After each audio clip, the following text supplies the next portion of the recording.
Muy buenos días para todos, es un gusto y un honor estar de nuevo con ustedes aquí en Línea Laboral. El día de hoy, como en la mayoría de las oportunidades, nos acompaña don Andrés Chávez en Controles, a quien se lo agradecemos muchísimo.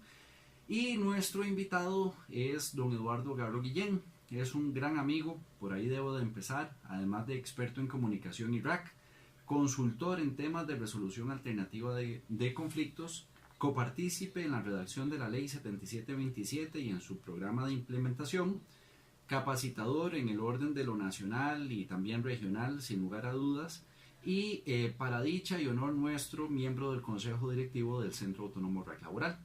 Eduardo, qué bendición, qué dicha, qué gusto que estés con nosotros, que hayas aceptado la invitación y pues enhorabuena, muchas gracias por venir. No, gracias a vos, Carlos. La verdad es que me siento muy honrado que me hayas invitado, muy feliz de poder compartir algunas ideas que espero sean interesantes para los oyentes sobre el tema que vamos a hablar. No, sin duda. Para las personas que no tienen el gusto de conocer a Eduardo, realmente es una autoridad en el tema de la resolución alternativa de conflictos y una oportunidad para quienes hemos tenido la dicha y ustedes que la tendrán de escucharlo y aprender de él en un tema en el que sin duda alguna, pero sin temor a equivocarme, es la persona más destacada en el país y quizás en la región sobre este argumento o este tema que vamos a tocar hoy. Desde lo teórico, desde lo práctico, desde la generación de las ideas, del diálogo, de la discusión incluso. Entonces, pues no quiero abusar del tiempo ni de la paciencia de ustedes, sino empezar con las preguntas que le vamos a formular a Eduardo.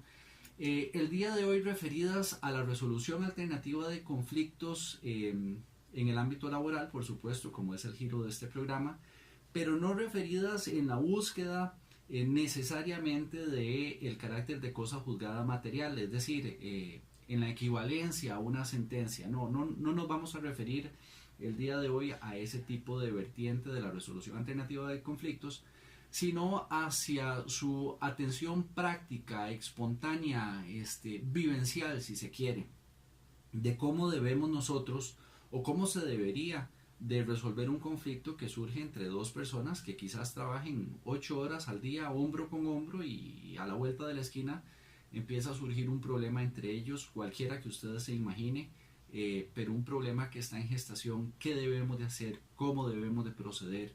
¿Qué es lo que se busca en una intervención real, efectiva y práctica del conflicto laboral? Eduardo, por favor, el micrófono es tuyo. Te repetimos, mil gracias por venir y pues te sigo en tu exposición. Bueno, yo creo que este tema empieza por entender la conflictividad en los ambientes de trabajo, sus implicaciones en las organizaciones, ya sean las empresas privadas o las instituciones o las organizaciones sociales que desarrollan proyectos. Creo que con el transcurso de los años y el desarrollo de nuevas tecnologías de comunicación, ha venido cambiando un poco el perfil de las personas que ingresan al ambiente laboral, y sobre eso hay una amplia discusión, y entonces hablamos de categorías como la generación de los baby boomers, como la generación X, los millennials, la generación Y, etcétera, etcétera. Y la gente que está entrando ahora a los espacios de trabajo traen una perspectiva con la que creo que ni vos ni yo crecimos, ¿verdad? Que es eso está claro. Que es la masa enorme de información, la amplitud panorámica de perspectivas que tienen sobre el mundo, esa también amplitud de red de conexiones y comunicaciones que muchas veces va mucho más allá de las fronteras de su familia, de su comunidad, de sus espacios de trabajo, del país inclusive, ¿verdad? Y que hacen que tengamos enfrente personas que tienen una visión del mundo muy diferente a la con la que nosotros crecimos. Y cuando se habla especial de los millennials, ¿verdad? Y la generación que le sigue, que está por empezar a entrar al ambiente de trabajo, ya está empezando a entrar, estamos hablando de personas que vienen con necesidades, por ejemplo, de flexibilidad, un ambiente flexible, de un ambiente en el que tengan, digamos, un margen de toma de decisiones, un margen de cómo ordenar su proceso de trabajo, inclusive de cómo desarrollar algunos objetivos. Siempre tengo presente el caso de empresas grandes en tecnología que, por ejemplo, dedican un tiempo para que sus empleados puedan escoger proyectos de trabajo que quieran desarrollar de su propia voluntad. Uh-huh. Y además de eso tenemos una población laboral que está en busca de retos, está en busca de cambios, lo que ha hecho que, por ejemplo, un estudio que leía de KPMG, estos grupos que están ingresando al ambiente de trabajo tengan una duración aproximada de unos 3 años antes de rotación. Uh-huh. Y bueno, ya cada persona con su carácter, su personalidad, y obviamente si empezás a tomar en cuenta que este es el perfil de la gente que entra, que además tiene algunos temas con la autoridad, Uh-huh. o sea, y especialmente con la autoridad formal, en el sentido de que las órdenes o las instrucciones o las guías que reciben tienen que tener un sentido, no pueden ser un simple una simple imposición, sino que tienen que entender de dónde viene y para qué, etcétera, etcétera. Si tomas en cuenta que eso es lo que entra al ambiente de trabajo y al mismo tiempo tomas en cuenta que muchos de los CEOs de las empresas y digamos el personal de alto nivel vienen de nuestra generación o inclusive de la generación anterior, de los baby boomers, entonces te puedes imaginar cómo pueden empezar a producirse una masa de conflictos muy intensa que va a tener efectos sobre la productividad, va a tener efectos sobre la creatividad y la innovación, etcétera, etcétera. Entonces ahí es donde el tema de conflicto empieza a volverse cada vez más importante, no solo en el ambiente de trabajo, porque esto mismo sucede fuera del trabajo, uh-huh. Pero siendo el tema de hoy, pues nos enfrentamos a una serie de cambios en la manera como los conflictos se generan y evolucionan, uh-huh. Que hacen cada vez más necesario que las empresas y las instituciones en general, las organizaciones humanas, cuenten con sistemas no adversariales, con sistemas colaborativos de solución de conflictos y no simplemente un reglamento de trabajo que establezca un procedimiento que es de choque. Sí. Te interrumpo un segundo, Eduardo. El tema que yo veo aquí, a partir de tu exposición, es que nosotros, me refiero, quienes de una u otra forma nos desenvolvemos en el ámbito productivo del país, tenemos que entender, por crudo que suene, que las personas somos el principal activo de una empresa. Es decir, la empresa es las personas y los recursos organizados a efecto de producir. De tal forma que si alguien se mueve en el ámbito, no sé, automotriz, y le interesa el tema de compensadores, desde luego estudiará de compensadores. O la persona que está en un servicio de cartón, pues buscará los esquemas de reciclaje más efectivos o qué sé yo. Pero no hay duda, a partir de lo que dice Eduardo, que nuestra especial punto de atención tiene que ser en las personas. Y las personas que tienen características generacionales y de aptitud y de contexto muy diferentes quizás a las suyas o a las mías por una razón de edad y de contexto. Aquí es importante, haciendo hincapié también en lo que nos señala don Eduardo, que tenemos que darnos a la tarea de ser empáticos y comprender por qué se dan estas necesidades y cómo podemos reaccionar mejor hacia ellas, indudablemente. Los esquemas tradicionales hasta el momento han sido una junta de relaciones laborales, un comité permanente de trabajadores, un gerente de recursos humanos verdaderamente proactivo. Incluso hay brigadas que se dedican a la intervención efectiva y puntual de los conflictos tan pronto conocen de ellos o se hacen notar. Pero Eduardo, totalmente de acuerdo con vos, creo que debe de haber un un reconocimiento a que las condiciones de trabajo de estas personas son diferentes, persiguen objetivos diferentes. Quizás usted o yo íbamos por lo estrictamente económico. Ellos, como lo decía Eduardo, buscan un ambiente de mayor libertad, mayor discreción, una independencia mayor desde todo punto de vista. Sí, totalmente de acuerdo con vos, Eduardo. Me parece que en esto hay que ser ante todo honesto y empático, en el sentido de que pues las necesidades son conjuntas, pero también, a ver, por favor, de eso se trata este programa. Esas personas deben de comprender que quizás lo que a ellos caracteriza no es necesariamente el interés primario de su empleador, y por eso es que debemos de ampliar o canalizar el diálogo, como ocurre en la mediación, hacia ¿verdad? Un esquema de co-construcción de una nueva realidad que nos lleve de una situación disfuncional hacia alguna más positiva y construida de acuerdo con el interés de ambas partes. En eso, pues, en eso estriba la mediación laboral. Adelante, perdón, Eduardo, por la acotación que hago. No, me parece muy apropiado. Siento que cuando estamos hablando de un sistema de cualquier tipo, definitivamente,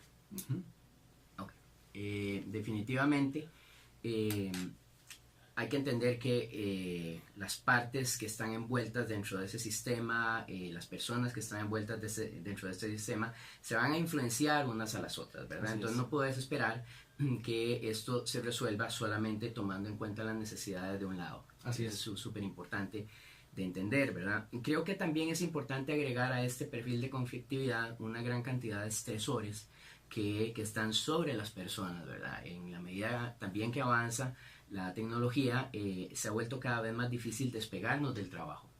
Y a través de los diferentes medios de comunicación, la gente permanece 24/7 conectada con sus responsabilidades, con las personas con las que trabaja, con sus objetivos de trabajo. Cada vez las cosas tienen que salir más rápido, cada vez las cosas tienen que salir mejor, cada vez hay menos tiempo para la familia, cada vez hay menos tiempo para los amigos, cada vez hay menos tiempo en general para vivir. Y creo que esto es algo que afecta ya no solo, digamos, a una parte, a un componente de la fuerza laboral, sino que en general es un tema que nos está afectando a todos en alguna medida, ¿verdad? Entonces esos estresores que están alrededor de la relación laboral hacen muchísimo más intensa la formación de conflictos. La exacerban, desde luego. Eduardo, y personas que nos escuchan, nos vamos a corte y regresamos de inmediato después de esta pequeña pausa. Vamos súper bien, súper. Ok, ahora regresamos con los estresores y la dependencia. ¿Ves? ¿Por dónde te vas a ir? ¿Qué sigue? ¿O estás...? Bueno, no, estoy un poco siguiendo ahí, pero si quieres que veremos a alguna... No, está excelente. Okay.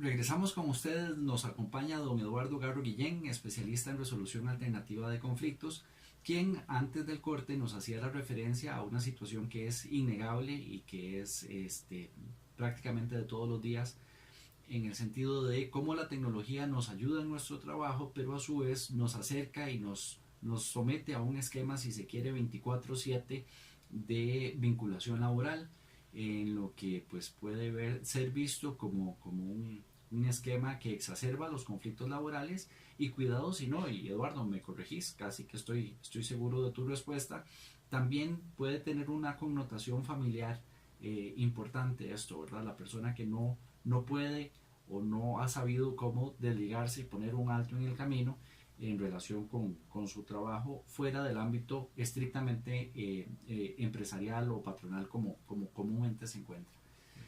Sí, definitivamente esto genera un roce mayor, tal vez una ¿cómo llamarlo? Se despersonifica la relación laboral, ya no es ese contacto ojo a ojo, o el tono de la voz, o el volumen de la voz, sino que tenés un mensaje, urge tal cosa, ¿verdad? Hay mil maneras de transmitir un mensaje y quizás el tema de la computación pues puede quedar un poco corto.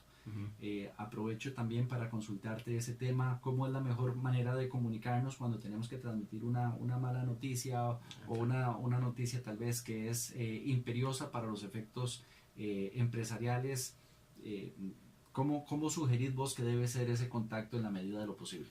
Bueno, a mí me parece esa una de las preguntas claves en esta materia, porque muchos de nosotros hemos entendido que la comunicación verbal o la comunicación escrita, ¿verdad? Es suficiente como para que un mensaje llegue, ¿verdad? Y por ejemplo, hablemos de la comunicación verbal, que es una de las cosas que cada vez se va deteriorando más. Muchas de las instrucciones y muchos de los lineamientos en el trabajo a veces le llegan a las personas por vía de un mensaje de texto, por vía de un memorándum, por vía de algún documento, una circular, etcétera, etcétera, ¿verdad? Si nosotros partimos de que durante un diálogo frente a frente hay una gran cantidad de distorsiones respecto del mensaje, producto de que nosotros no solamente entendemos la comunicación a través de las palabras, sino que la entendemos a través de los gestos, la entendemos a través de los tonos de voz, de las inflexiones, la entendemos a través de las posturas corporales. Y ahora con un poco los avances en neurociencia, a través de la participación de una serie de estructuras neurales de las que hablan los neurocientíficos, neuronas oscilatorias, neuronas espejo, es una serie de procesos que no son visibles, pero que están participando en la comunicación. Y si decimos que en este contexto se puede malinterpretar, lo que se dice, imagínate cuando cortás de todo ese proceso de comunicación la mirada, el oído, estos procesos de conexión a nivel neural, ¿verdad? Y mandas un mensaje de texto o una circular, ¿verdad? Lo estás potencializando el conflicto. Sí, total y absolutamente. Más cuando se trata, digamos, de una noticia que no sea tan alegre, ¿sí? Como puede ser un despido, por ejemplo, que muchas veces se hacen por vías totalmente impersonales. Pero antes de eso hay una serie de conflictos que se producen por una mala interpretación de los mensajes escritos. Entonces ahí hay un tema que es sumamente importante entender. Nosotros los seres humanos necesitamos estar en contacto frente a frente para lograr los niveles de comunicación más efectivos que podemos. Y aún así, muchas veces, como hemos visto en el tema del manejo del conflicto, necesitamos a una tercera persona que nos ayude a procesar esa información y nos ayude a desarrollar algún entendimiento mutuo, inclusive a tomar algunas decisiones que nos permitan avanzar sobre cualquier tema que tengamos de frente. Entonces, muchas veces la tecnología mal entendida, porque yo no estoy pensando que sea mala, lo que pasa es que se le está dando una utilización, claro, inapropiada, ¿verdad? Es usar un martillo para clavar chinches al rato, ¿verdad? Y entonces la herramienta no es que sea mala, sino que tal vez su utilización no va a permitir lograr los objetivos que se han planteado.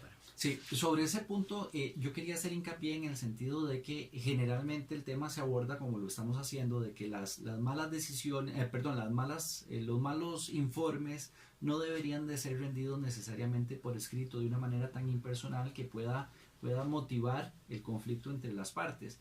Pero también es importante que las buenas decisiones sean comunicadas personalmente. Las personas necesitamos una retroalimentación no solo, ¿verdad?, de lo que debemos de hacer, sino positiva, que eso motive un mejor desempeño laboral y demás, y mucho más tratándose, y volviendo al inicio del programa, de generaciones que captan, ¿verdad?, la retroalimentación como un fin mayor incluso a lo económico, ¿verdad? Sí tenemos que ser conscientes en eso, de transmitir de cara a este nuevo modelo de trabajador, si es que se le puede llamar de alguna forma, y dicho esto con el mayor respeto, pero con la mayor realidad, son personas que piensan diferente a las que nosotros tenemos que acercarnos de una manera pues que ellos se sientan más cómodos y nosotros también, ¿verdad? Porque se genera como una especie, como un rapport, una retroalimentación positiva entre la persona que se acerca al destinatario de un mensaje y pues lo recibe de la mejor manera y lo devuelve en una retroalimentación positiva y que evita la conflictividad laboral. Especial atención en esto para las personas que se desempeñan como gerentes de recursos humanos, en donde está demostrado que sobre un 85% de su quehacer es precisamente la resolución alternativa de conflictos, en la cual pues entre más creativa, entre más pronta, entre más efectiva, pues mejor será su desempeño y también el ambiente laboral de la empresa como un todo. Edward, ¿algo más en los pocos 4 minutos, 5 minutos que nos queda de programa? Bueno, no, tal vez, pensando en algunas ideas sobre cómo atender mejor este tema, cierto que la mayor parte del trabajo en recursos humanos tiene que ver con la atención de conflictos y eso a veces es realmente difícil para quienes de un momento a otro no han sido formados para sentir que el conflicto es en realidad un recurso, ¿verdad? No es otra cosa que la manifestación de una necesidad de cambio que está ahí patente, ¿verdad? Y que tal vez pueda impulsar los procesos de trabajo, los procesos de innovación, los procesos productivos. Creo que entender que es necesario tener dentro del ambiente de trabajo, no solo hablemos de especialistas o personas que están preparadas para el tema de resolución de conflictos, sino aprovechar a las personas que tienen una natural habilidad para ayudar a otros a comunicarse, ¿verdad? Este es un recurso esencial que muchas veces es subutilizado en el ambiente de trabajo. Y me parece que entender que cada vez más necesitamos terceros, una tercera persona que esté ahí ayudando regularmente a administrar esos procesos de comunicación, a manejar, a abordar efectivamente esos procesos de comunicación de manera tal que prevengamos conflictos que con el transcurso del tiempo resulten en un despido o en una situación de trabajo que resulte dolorosa. De alguna manera es urgente que empecemos a tomar cada vez más en serio la necesidad de incluir dentro de las estructuras de trabajo estos espacios tan importantes de resolución de conflictos, que unos podrán ser dentro de la empresa o dentro de la institución, eso siempre va a ser importante, pero también van a haber algunos conflictos que se produzcan en el equipo de trabajo que pueden ser atendidos desde afuera por parte de neutrales que brinden ese servicio y que ayuden digamos a sacar un poco alguno de esos conflictos del ambiente de trabajo cuando precisamente eso es una de las cosas que se necesita para poder atenderlos efectivamente. Totalmente de acuerdo con vos. A lo que sumo, es interesante notar cómo las personas que han tenido una buena experiencia, como generalmente ocurre en la resolución alternativa de conflictos, aprenden este esquema y lo replican ya sea en su ámbito pues del hogar o en su comunidad o en fin o en otra empresa donde quizás no se practiquen estas técnicas que son tan positivas. La aprendió en un lugar y sirve como la abeja, ¿verdad? Va polinizando, si se quiere, haciendo un parangón con lo que ocurre en la naturaleza, un esquema de resolución alternativa de conflictos sobre una situación que no solo, como lo decía Eduardo, puede ser positiva, será positiva si se canaliza de la manera correcta, sino que es natural. El conflicto es una situación que no podemos evitar y que acontece todos los días, y si nosotros queremos verdaderamente procurar que la resolución alternativa de conflictos se desarrolle y se geste de una manera pues que es conveniente y que sea efectiva, tenemos que propiciar espacios de resolución alternativa de conflictos no tan institucionalizados como se nos está imponiendo en la actualidad, y en esto quiero ser un poco crítico. Está bien si el objetivo es lograr el carácter de cosa juzgada material, pero no siempre se necesita. Muchas veces podemos atenderlo de una manera que sea pues efectiva para el caso en concreto y que el conflicto no se escale a otras dimensiones. Eduardo, yo creo que nos quedamos cortos con el tiempo. Amerita sin duda tu regreso si nos regalas esa oportunidad para continuar con el análisis de este tema que es tan importante y en el que vos tanto has contribuido. Con mucho gusto, Carlos. Muchas gracias por la invitación. Nos escuchamos la próxima semana entonces. Mil gracias.